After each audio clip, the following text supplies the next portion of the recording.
Hey guys, before we get started on the podcast today, just wanted to let you know that we got a new microphone, so the audio is going to sound a little iffy, but next week we should be back rolling to how we were, and you guys enjoy the episode. Two guys in a mic with our producer. Step into the spotlight, survivalist troopers. Come and take a seat with the combo we provide every Tuesday. It's the Blerd Survival Guide. Two guys in a mic with our producer. Step into the spotlight, survivalist troopers. Come and take a seat with the combo we provide every Tuesday. It's the Blerd Survival Guide. What's a Blerd? That's a black guy who's also a nerd. Reading comics, watching anime. Haven't you heard? It's Jeremy, J, and Miriam. Talking to Delirium. Naruto, then Marvel, then DC. Are you hearing him? Pop culture reverends pull them out periodically. We sing of movies with the comics canonically. And we watch a lot of TV. It's a virtual reality. I guarantee one day we'll have a TV show on NBC. Two guys in a mic with our producer. Step into the spotlight, survivalist troopers. Come and take a seat with the combo we provide every Tuesday. It's the Blerd Survival Guide. Two guys in a mic with our producer. Step into the spotlight, survivalist troopers. Come and take a seat with the combo we provide every Tuesday. It's the Blerd Survival Guide. Ruffalo likes to have people on their hands and knees coming back begging. Basically. I'm not mad at him. I mean, the man knows his worth. It's the Blerd Survival Guide. Where is it? It's a wonderful mattress. Yes, Is it gonna come with the bed frame too? No. Well, the bed frame looks great too. Welcome to another episode of Blerd Survival Guide. I'm Carl Weezer. We have today a bunch of things that we're going to talk about. How you doing today, Jay? Well, Carl, I think I would like my actual co-host Jeremy to come back and join us. Well, that's a good thing because I'm back, baby. It's Hey, back Jeremy. for another episode of Blerd Survival Guide. How's it going, guys? I'm Jeremy, I'm Jay. and this is our episode 7. It looks like we're going to be a Falcon and Winter Soldier kind of I think we podcast have at this to. point. I want to wrap it up. I want to continue. I liked the first 2 episodes we did about it, and now the show's finally over. And I think it's only in actual fairness to ourselves and to the people. and to the people that we look at this episode and we look at the series as a whole and just try to, just digest it a little bit and talk about it, because honestly, it was a great show. Oh yeah, from start to finish. And that finale. I mean, I knew it was going to be an epic battle, right? Like, you knew that it was going to be like this dope epic battle, but I was not ready. I really wasn't ready. That thing went from 0 to 100 real quick, and it lasted all of the first 30 minutes of the episode was basically that fight. Yeah. I didn't even realize it until it I ended. just kept being like, oh! She hit him with the parking meter, bro. Yep. Like, Yep. she was just like waving that thing around Yep. like it was a medieval weapon that she had been trained to use. Oh, yeah, it was a nice little mace. Yeah. But no. Yeah, and they took that- the steel girders. They were just like banging each other around. And then Sam's like, "Hey, I don't got no super soldier serum, but I'm gonna kick y'all's ass." But that suit though, Boy, that new suit, we saw what was in the box. What's in the box? That Captain America suit, it is ripped right out of the comics. bro, it's comic book accurate. It's fly as hell, and I mean, like, literally, no pun intended. No pun intended. I mean, like, the man upgrades from. We were talking about it like 2 weeks before he got the box. We were like, "Hey, my man Sam needs an upgrade." I Like, felt it was coming. been talking about the upgrade, and then he gets he upgrades from Falcon to an eagle, because like I'm like, oh, like he's like a bald eagle now, yeah. right? Whoever the director of photography was for this finale, like, they wanted people to know. They wanted people to see this That suit. suit. He wanted people to see But what that was there was cool a black about man it, as like- Captain America. So, like, I don't know if you caught it when you first see the suit. It's kind of like a flash, right? Like he hits that dude that's flying in the sky. Yes and no, because I mean, like, what he did was that he did throw the shield, like broke into the window, knocked the guy out with the shield. Yep. And like you see him pick it up, like he rolled over, picked it up. Yep. I mean, yeah, it didn't give you like It didn't give you much. It was fast, quote unquote. But I think they slowed it down a little bit, Exactly. right? They Like, it slowed kind down of for looked enough like, time. It was enough time for you to be like, oh, that's a new suit. oh, we upgraded. That's a dope suit. Oh, I see white. I see white. In I see this? red, white, and blue, and like like I said, it's literally ripped out the comic books from like the white on the cowl to Yeah. the It's like the red goggles, red goggles. Yep. And then it only ups the ante that it was created in Wakanda, and it's a vibranium suit. The wings are vibranium. The technology's vibranium based. The way he utilized that suit as a whole throughout the episode. I mean, it's just like it's a suit that allows him the abilities of a super soldier without him ever having to be corrupted by the serum. Because when he's fighting Carly and he brings the shield out and he pops out the wings and he's like, baby, stop! He said, I will not fight you. I'm like, he's honestly trying to communicate with her and be this punching bag for her, basically, literally. And that's him using his veterans therapist kind of thing which I'm happy that the showrunner and everybody has brought back. It's that's one thing that a lot of people didn't remember, that Sam was like a PTSD group therapist type deal. Today, me and Miriam were, after we watched the final episode of The Falcon and the Winter Soldier, decided to watch the second installment of Captain America, which is Captain America: The Winter Soldier. Yeah, where Sam gets introduced to Cap. He's running on the what is it called? The Capitol Mall. Oh yeah, the Capitol Mall, and he keeps going on your left. On your left, which we see again in Infinity War or Endgame when they're all coming back. He's on your left. I'm like, that's the connections, and it was just so cool to see how far Sam really came. Oh yeah, and see his roots, because you're talking about it, right?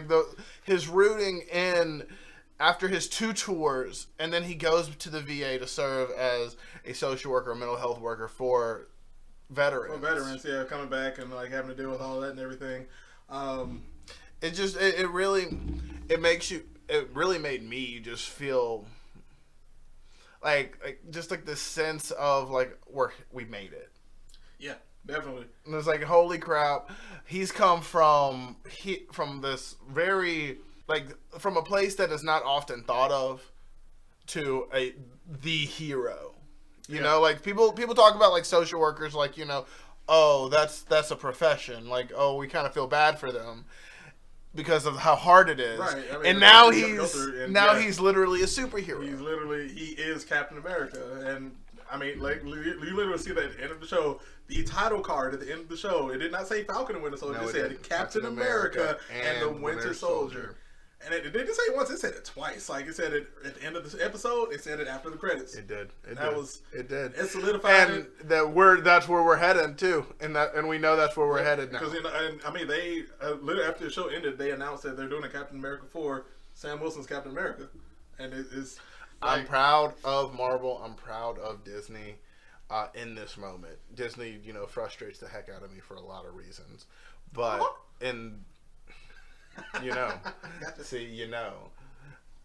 but right now, I fully appreciate Disney for advancing the MCU into another phase. Yeah, properly, really properly. My God, properly. They brought all these comic books and all these stories into the 21st century as well. Right. Which that was a strong point of Stan Lee. He said that he wanted these stories to be stories set in the real world, reflective of the real world, dealing with real world problems. Which it continues today, and I commend Kevin Feige. The writing, man, just what he does to lend to the continuity and the story shaping. It's just because of how comic book accurate it is, that it's coming from a true fan's point of perspective. It really is, and it makes me happy that we're getting fan service to the nth degree when it comes to Marvel at this point. It's incredible. It's really bizarre because you don't get it anywhere else hardly. If you compare it to the DC, right? If you compare it to the DC universe. Yeah, and with DC, that's the thing. Marvel, and I've seen this on on videos and TikToks of stuff like that. With Marvel, we're dealing with superheroes that have gained powers from them working hard, things like that. Yeah. Creating their stuff like Iron Man, Captain America getting the serum, Ant-Man. You got Scott going to steal the stuff and stuff like that in the next heist movie. You have these are humans and advancing themselves. Yep. Whereas DC, you're essentially gods trying to be humans.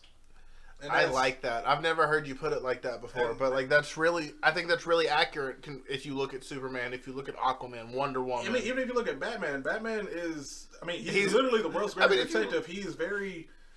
He has thought processes that are above and beyond anybody else's. I mean, 80 steps ahead of anybody. Exactly. He has. And I can't even think of the word right now, but I mean, he has all these contingency plans to go against everybody in the Justice League. You don't have that planned out unless you are able to think like them and think ahead of them. Right. Which means you have the thought process and the knowledge to do such things. I mean, like an IQ of #9,000, right? Like this man is over 9,000 with his IQ, and so I mean, I really like the way you compare it because it makes Marvel characters much more relatable. And like I told you in the last episode, we were talking about Sam. I really do see so much. I can see like Sam reflecting me in my life and my struggle. And I'm like looking at Sam and I'm like, I knew there was a reason why Captain America was my favorite superhero. Mm-hmm. And I mean, in all fairness, I didn't know about the Sam becoming Captain America long term. And now that it's happened for me, it's kind of like even more so. I need to buy a lot of new Captain America merch. Yeah, I mean, got my mask. You do have your mask. I remember when I went to college, I bought a Captain America t-shirt, and like that was like my. That was like right when Amazon Prime was a thing, and I was like, "Oh, I could buy clothes on Amazon." You feel me? Yeah, I was like, "Let me do that," and like it blew. Amazon Prime sponsor us. Boy, well, let's talk about that one a little bit more. Hey, I'll work there. But moving back towards the episode as a whole, what were your thoughts? Yeah, we'll go back and forth on this. What were your thoughts about, I guess, Carly going off the walls? I think Sam put it best. She was a misunderstood, misguided teenager. I mean, first of all, that speech. I cried. Did you cry? Because I cried. So, I didn't cry. I felt it. I felt it emotionally. Boy. I teared up, and we'll talk about it later, when he took Isaiah and Eli to the... I did that. I teared up then, too. When he took Isaiah and Eli to the museum. I teared up, too. That's where it got me, but that speech... I just heard that speech, man. I just felt that speech. I couldn't... I watched this episode 3 times, and I'm still, like, every time I hear that speech, I get goosebumps. Man. I get goosebumps. Well done, Anthony Mackie. He acted the hell out of that scene. Boy, he's so talented. And at that point, I don't think that was I don't think that was Sam talking. I don't think that was Captain America talking. I think that was Anthony Mackie talking at that point.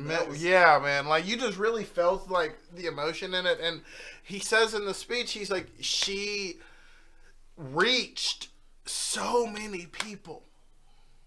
And that's left impact globally. It was a global impact that Carly left. And like, if you have you have this radical group that is willing to fight the most powerful people in the government, in the world, in the government, in the world. What's going to happen if Carly 2.0 shows up? She's going to be bigger and better. And like you got to ask why. And he's like, you have to ask why. Like, is it worthwhile to examine what these people were trying to do? Because if you don't think so, then you live somewhere outside of the actual reality of the real struggle of the people. And that mirrors what he said. It was just like, now when you have this discussion, when you go into this room, is it going to be with people that are like us, that are trying to get back on our feet, or is it just going to be more people like you guys? Exactly. And one of my favorite quotes from that whole speech, and I still think that was Anthony Mackie talking, he was like, "I'm a black man standing here in Stars and Stripes." Boy, right? I couldn't be more like you right now. Boy, like, right? He's like, if you want to ask yourself, like, if I'm serious right now about, and if I know enough, I'm a black man wearing the Stars and Stripes. Like, if I don't resonate with the struggle, I don't know who does. Period. Like that's what I'm trying to let you know. It's like, I want you to hear our voice because it's worthwhile. And that's really all you can put to it, is that, like, he's trying to let these government officials know, the change has to happen. That change has to happen.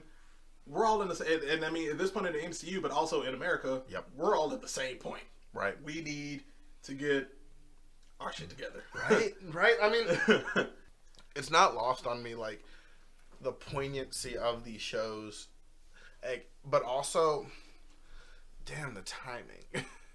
It could have come out at a better time, and I mean this. I mean, like, oh my god! I understand this show was to come out before WandaVision. I'm saying, but, man, like, oh my gosh! Like the way they replanned it, and I'm happy that they replanned it like that. WandaVision came out at a time where it's like, hey, we needed it. Oh my, everyone. We also need something to like emotionally take us through some kind of like therapy, quote unquote. Because I mean, what Wanda was going through is basically what all of us were going through toward the end of this pandemic. Boy, right? Like, everyone's going crazy. We get depressed. We just ready to get out, and then the vaccines happen, and then you have Falcon and Winter Soldier, and it's just like, all right, now that you're saying that you're able to go back outside again, I need y'all to realize people are racist. People be racist. People will be racist. Whoever's on the timing team for releasing things and like the scheduling, I still think it leads all up to Kevin Feige. Well, it can't just be him. It's not just him. Because they have tapped into the pulse. Yeah. Of not just America, but the world, bro. Oh, yeah. The world is watching was an episode in this thing, right? And like, I not only is that like the episode and like, you know, what happens in it, it perfectly identifies the story in the show, but like outside of the show, in reality, that is the case nowadays. And like, that's a message that I think they wanted the world to hear. Because, like, everyone that has the show and is talking about the show read that title, right? Like, yeah. And I mean, that's so many people. Oh, yeah. And just to be so tapped into it, to be such a conversation starter with the world is watching 4 words. Holy crap, it's incredible. It's a time to be alive because I think that people really need to take the moment to observe that. Oh, yeah. And acknowledge that how TV is how TV now is reflecting the world itself. It's not trying to play games anymore. It's not trying to play games. It's not trying to give you an escape unless you're deep in the cartoons, which I mean I am, but like we have some things to do with the art that we're making. Yep. And we're on a mission. Yeah. And it's a movement, and it's going to keep happening. And I think you have the point. We're at the point where like main pop culture facets like Marvel or DC, they're coming out with these movies and these TV shows and like Falcon and Winter Soldier where it's going to reflect what's going on right now in the world. I mean, we've had TV shows in the past that have done that, sure, but not to this level. But like, usually it's like a satire. It's like Family Guy or Futurama or South Park or just anybody that's just. It's either satire or it's a one-off. And I mean, one good one-off that I would say right now that is out right now, South Park. They've had their pandemic special and they've had their quarantine special. Right. That's all they've had. They haven't done like full seasons of what's going on. Which is fascinating because, you know, for South Park, a lot of things aren't out of, everything's like up for grabs. Like we can joke about anything. Oh yeah. But like they're kind of like, hold up, we can be better. Basically. We can be better. We can do this, but let's do it in a way that people. It's poignant, you know. It's not like also just muddled down with, episode week to week. But you know, right. That's not exactly the case with a lot of these other shows. Because gosh, Falcon, Winter Soldier, WandaVision, week to week shows, and we're seeing conversations just continue to be had about things that are affecting everybody. Yeah. Oh yeah. It's crazy. It really I mean, I find it. I'm just really grateful for it. I am too, and it opened my eyes as an individual watching the show. Just like I know what America was going through. As a black man in America, I mean, we're not oblivious to that. To this, really, it still just opened my eyes to like one, how ignorant some other people are. Sure. To America, but also it's giving people outside of America a chance to see what really is going on. Well, I mean, like it lifts the veil. It does, and it lifts the veil, and it does, and it's necessary because you're not. I think people really understand when they watch these shows that it's actually happening. Yeah, you know, because it's not just like, okay, this storyline came out of nowhere. No. No. Which was the case for a lot of just cartoons and TV growing up. Sometimes there would be poignant episodes. I'm sure there were a lot of sitcoms growing up, like Cheers or whatever, that addressed issues. That's not a thing that's like foreign to TV in the past. Right. I just find it to be better at how we've gotten so much better at doing it. Yeah, we've gotten to that point where it's just like, hey, we can put this in your face And we can put this. We can make it as a family TV show as well. That'll be poignant to where your kids can understand it, you can understand it, and if you bring an outsider into it, they can understand it. And you can have a conversation about it, because it's not so much like it's not as sensitive when you're talking about characters in a TV show, Right. right? Like, I mean, and they're comic book characters at that, right? Right. It's 'Cause much they're not necessarily quote unquote real, right? but you're able to have the conversation. I mean, you can replace any of those names with real world situations. Exactly. Yeah. And it still be poignant to. It makes it softer. It makes it more open to have a It makes it conversation. easier to have a conversation. Yeah, it just does. You try to say, "Hey, Jimmy down the block is being tortured by police officers because he's black." You'd have a harder time saying that to a friend rather than saying, "Hey, I just saw on this episode where Sam couldn't John get Walker it." just killed a man out in cold blood, Right. with the shield." You can't. Which sparks that conversation, right? Like, Exactly. You're right. I hear where you're coming from there. Exactly. And I guess one more thing to transition before we go into our little break. How do you feel about John Walker's small but slight redemption arc? Redemption. Yeah. You know, like, he's a shitty person. Like, I mean, he's made a lot of mistakes. He did. And he's done things that have been harmful, not just to him, but to his country, to like, the team as a whole. Yep. But I'm not mad at what he tried to do in this final episode. You know, I'm not mad that he tried to be a better version than he had been. And I like how it does go along with his story. That, I mean, he's Exactly. he's not a villain. He's more of an anti-hero. Yeah, he's a U.S. agent, and I mean, no one likes him. No one likes U.S. agent. He's an asshole. And that's the thing that I liked about this show is that what they did was that it was almost like a comparison between the three Captain Americas. You had Steve in the movie. I mean, his first movie, it wasn't that he wasn't just pushed on us, right? To say he was Captain America. Like, you saw him grow into earn that position. Yeah, that was him in the movie. And in the first movie, you have the first couple of episodes of Falcon and Winter Soldier, where it's just like, hey, here you go. You didn't ask for it, but here you go. There's a new white man, blonde hair, blue eyes, Captain America, and it's just like, no. Exactly. It's like, no one asked for this. No one wanted it. Like, you see that opposing sides when it comes to Steve and John, and then you see the people's Captain America, the one that was like pretty much democratically chosen to be Captain America. Yeah, and I mean, you can see it like within the faces. I mean, from the first episode, you see Rhodey.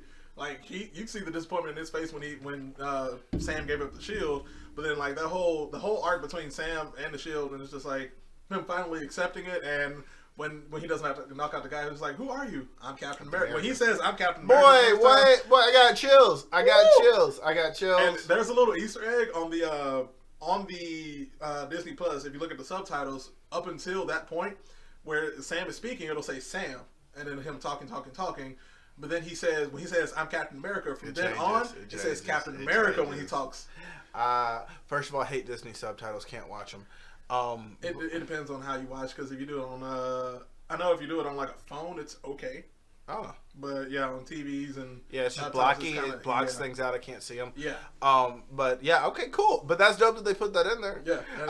Sorry, I have a soapbox about subtitles on certain streaming platforms. Netflix has the best. That's just because they've been doing it the longest. Yeah, but it just kind of goes down from there. No, I understand. Yeah, exactly. Based on like how long your streaming service has been going on, your subtitles are probably just as bad. Yeah. Or good. Depending on how you look at it. Like I said, we can go on and on about this. I look forward to having more conversations IRL. But, folks, if you want to talk to us more about what your thoughts on the episode are, please comment on our Instagram page at Blerd Survival Guide, or comment on our Facebook page at Blerd Survival Guide, or our Twitter. You can add us at Blerd Guide.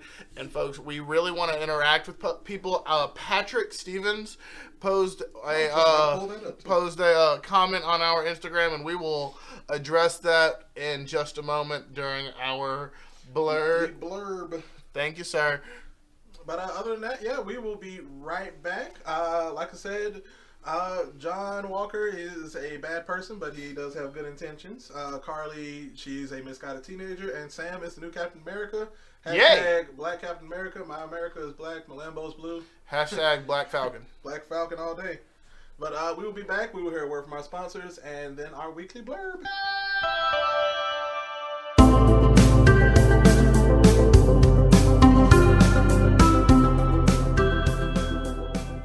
They did like the whole thing with, what do you call it? Drunk history, and that was cool. That was cool, yeah. That was cool. Opera Plaza? Yeah, that was cool. But like, I don't want a live. I don't want like a period piece, period accurate movie of Hamilton. But rapping. Yeah, let's just drive that home. Let's just or get into the fucking 20 ground. white people rapping. You know, I mean, they're. Alexander Hamilton. And let's get MGK in there. Let's get Eminem in there. Oh god.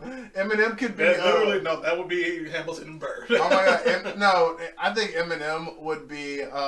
What's his name? Hercules Mulligan. Oh yeah. What? Especially in Yorktown. No, Exactly. Yorktown. My name is Hercules Mulligan. No, absolutely not. Or if you were gonna get anybody to be Hercules Mulligan, I think in real life it would be what's his name? Busta Rhymes. Busta Rhymes is Hercules Mulligan would be so dope. See, that would be cool though if they did a Hamilton movie, but like with actual rappers. Screw that. I want a Broadway reprise with all the with actual famous rappers and singers playing these roles. I just want Ja Rule to do the helpless rap.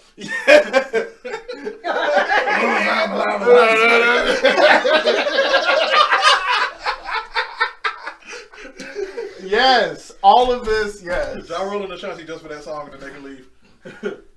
I mean, they could do like they could do like a tour. They could do what is it called when like when you just do all the songs from a musical without like actually performing the musical. I don't know, Les Mis did A it. review? A review, yeah. Like you could just do like a Hamilton review with all like the rappers or like Cover artists and well, things it's like that, they did for The Greatest Showman, you know. The remixes, yeah. Reimagined, but I guess they kind of did that for Hamilton with the Hamilton mixtape, yeah. but. You What know, you mean, Ja Rule did do helpless on that? you know who plays Philip though? Yeah. DJ Khaled. My name is Philip. I am a poet. I wrote this song as a poet. And I just turned 9. You can write rhymes, but you can't write mine. Khaled. I have a sister, but I want a little brother. The father of a side is shoulder. Oh my god. And welcome back to Blerd of God, where it's time for our favorite segment, Weekly Blerd. And we're gonna do a little something different today with Jay and go. So I want to first shout out anybody that has commented on our social media.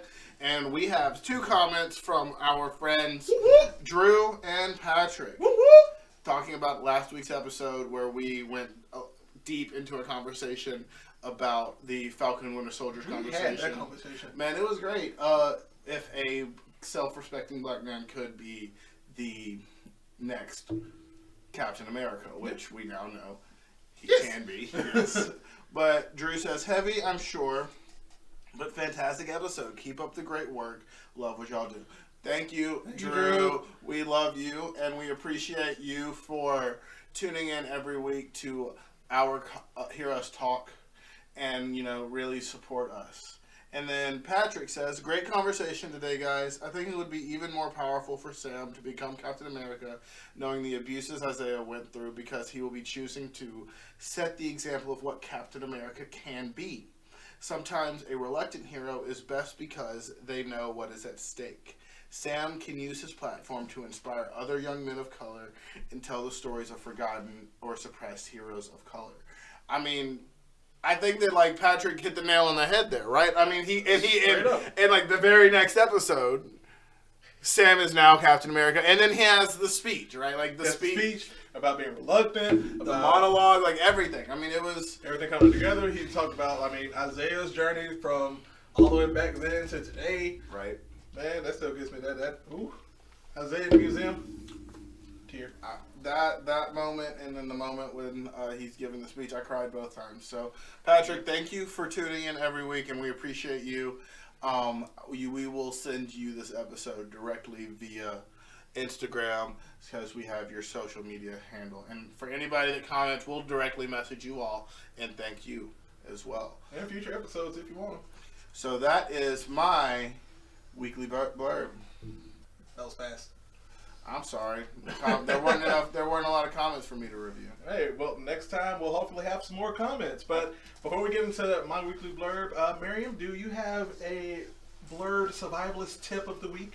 I sure do. So it's no secret that this last year has been pretty shitty. And that 2021 has its difficulties as well. So for those of us that are feeling things really heavily, I think some weeks hit us harder than others. But my tip is on those days when you're just like feeling like shit about yourself and kind of about the world that's going on around us, get yourself off the couch. Better help. There's no, absolutely not, absolutely not. Sponsor us, BetterHelp. If you I want, hear on all my other podcasts. if you would like to seek therapy, please do. But get up off the couch, and for my lady friends, put some makeup on, put on a fancy dress, or just put on your best fit. Guys, if you want to put on makeup too, that's fine. It's 2021. Do what you want to do. Big facts. Gals is a gender inclusive term. All right, gals. Hey, guys. And all our non-binary friends. Just go put on back, your guys.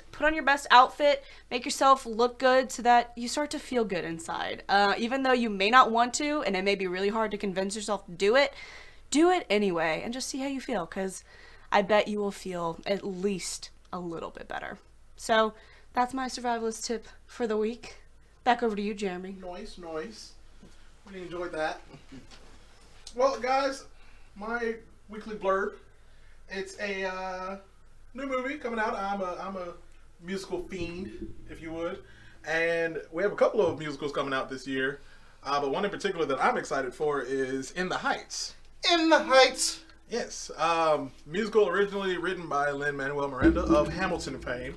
It was actually his first big musical that he won Best Musical for. He won a Tony that year for it. Yeah, that was his first big musical that he did, and they have now put it into a movie. Yeah, it is now a movie. The director, John M. Chu, is the same guy who directed Crazy Rich Asians. Which, if you saw Crazy Rich Asians, you know how beautiful that movie was. So I would highly recommend, at least for the visual aspect and nature of of In the Heights, it's going to be the visuals in The Heights is going to be out of this world. Wasn't someone that did Great Gatsby associated with In the Heights, or am I wrong about that?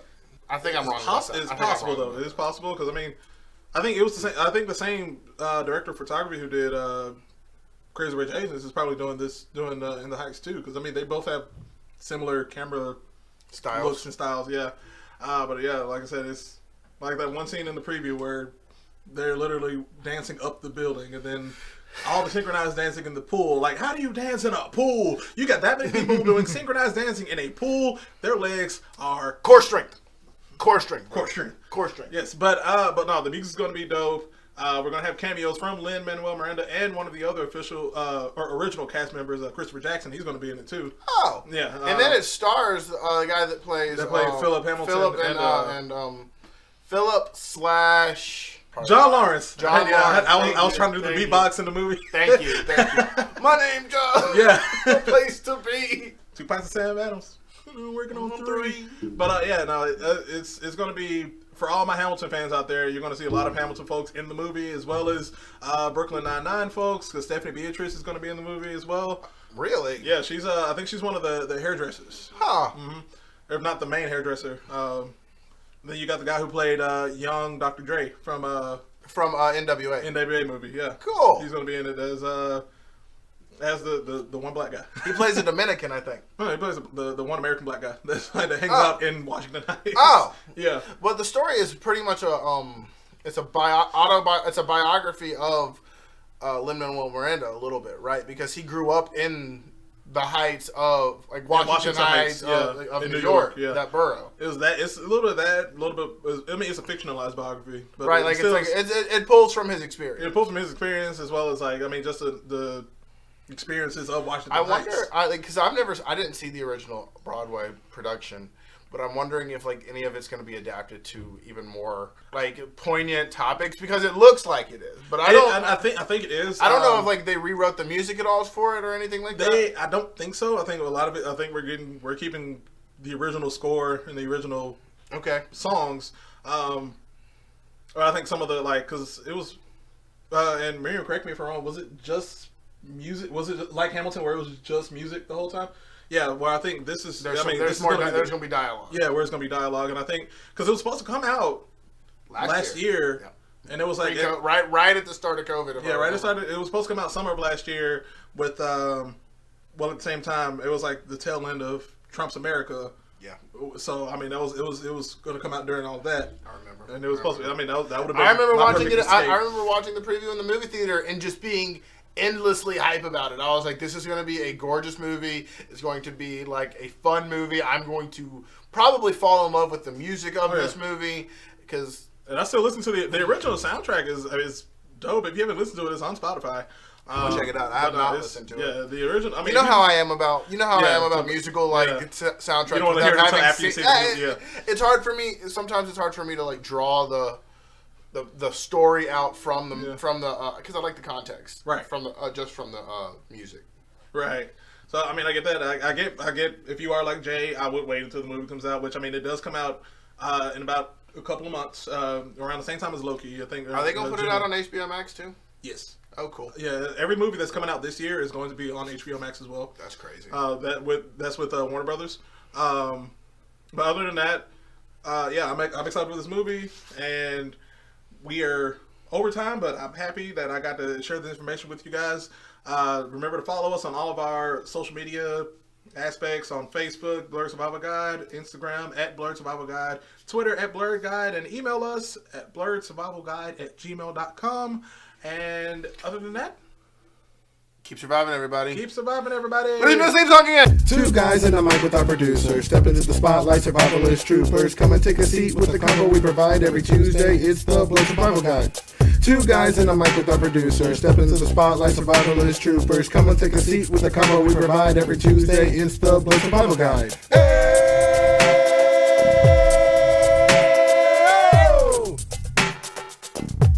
It's the Blerd Survival Guide.